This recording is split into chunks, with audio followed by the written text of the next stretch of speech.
boleh ke bawa pregnant women datang untuk chiropractic treatment?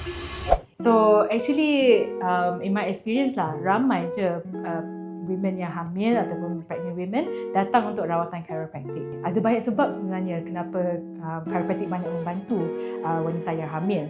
First thing first, kita tengok tulang belakangnya dulu.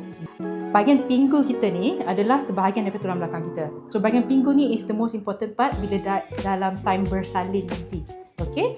Sebab baby akan keluar dari bahagian tengah pinggul. So what we focus on bila ada patient datang untuk rawatan chiropractic, bukan sahaja nak kurang kesakitan mereka, tapi nak pastikan kesihatan tulang pinggul ni lancar dan selari.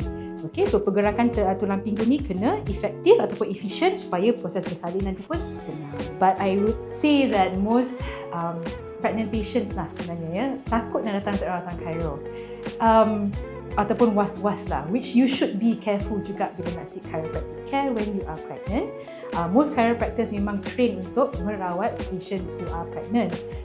Main thing is pergi kepada pengamal yang bertauliah.